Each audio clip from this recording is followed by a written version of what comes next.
नमस्कार।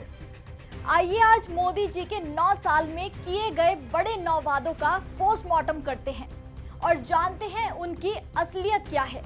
सत्ता में आने से पहले पीएम मोदी ने आपसे वादा किया था कि विदेशों में जितना भी काला धन है उसे मात्र 100 दिनों में वापस ले आएंगे।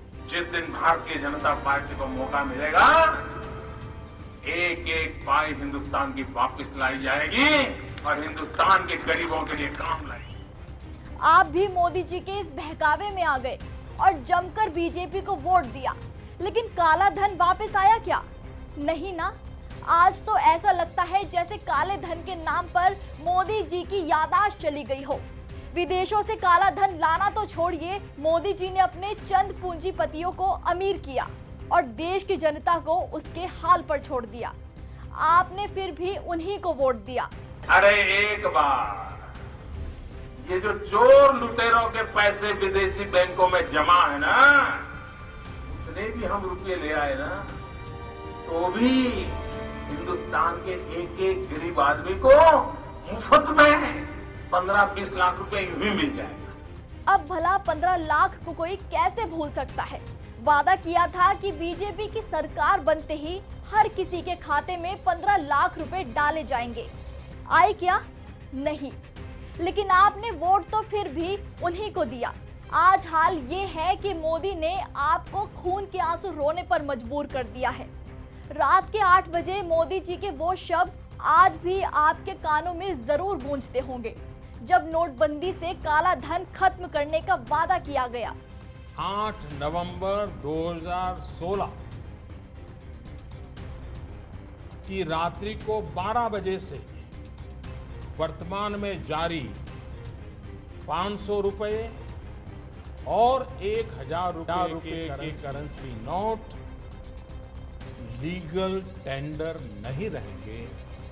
हासिल ये हुआ, लाइनों में खड़ा करके सैकड़ों लोगों की जान ले ली, लेकिन आपका वोट फिर भी बीजेपी को गया। ये नारा तो आपने सुना ही होगा, बहुत हुई महंगाई की मार, अब की बार मोदी सरकार। पीएम बनने से पहले मोदी जी को देश में बड़ी महंगाई नजर आती थी, लेकिन अब तो जैसे महंगाई से भी हाथ मिला लिया हो। आप भले ही इस पर कुछ न बोले, लेकिन महंगाई ने आपकी कमर तो तोड़ दी है। सिलेंडर 1200 रुपए, टमाटर 200 रुपए में बिका, लेकिन आपने वोट तो फिर भी भाजपा को ही दिया। डॉलर के मुकाबले रुपए को मजबूत करने का वादा भी मोदी जी ने किया था। कहते थे कि बीजेपी की सरकार बनेगी तो डॉलर की कीमत 40 रुपए हो जाएगी, लेकिन आज हालात ये हैं कि रुपया गिरता ही जा रहा है। $1 की कीमत 83 रुपए के पार पहुंच गई है। आपका वोट तो फिर भी बीजेपी को ही जा रहा है। मोदी जी ने वादा किया था कि 2022 तक 100 शहरों को स्मार्ट सिटी बना देंगे। 2023 भी खत्म होने को आया। आपको कोई स्मार्ट सिटी दिखी क्या? स्मार्ट सिटी के नाम पर गड्ढों में सड़कें जरूर मिल रही हैं, लेकिन आपने वोट फिर भी उन्हीं को दिया। 2019 में जब दोबारा चुनाव की घड़ी आई तो मोदी जी फिर से वादों की झड़ी घुमाकर देश की जनता को बेवकूफ बनाने निकल पड़े।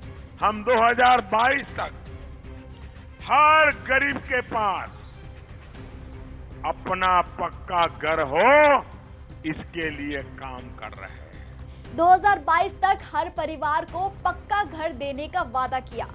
पक्का घर तो नहीं दिया, लेकिन G20 के लिए गरीबों की झुग्गी झोपड़ियां जरूर तुड़वा दी। पीएम मोदी ने 2022 तक गंगा को साफ करने का वादा भी देश की जनता से किया था। नमामि गंगे के नाम पर ये सरकार हजारों करोड़ रुपए डकार गई और आज गंगा की हालत आपके सामने है। देश की इकॉनमी को $5 ट्रिलियन तक पहुंचाने का बहुत बड़ा वादा किया था मोदी जी ने। उल्टा दिन पर दिन देश की जीडीपी नीचे ही गिरती जा रही है। अब सब कुछ आपके सामने है। मोदी जी के झूठ और देश के हालात को देखकर अब आपको आगे आना होगा, सही गलत का फैसला करना होगा। एक सनकी तानाशाही की सनक से बाहर निकल आइए और देश को तरक्की की राह पर आगे ले चलने के लिए तानाशाह को सत्ता से बाहर का रास्ता दिखाइए। जुड़ेगा भारत, जीतेगा इंडिया।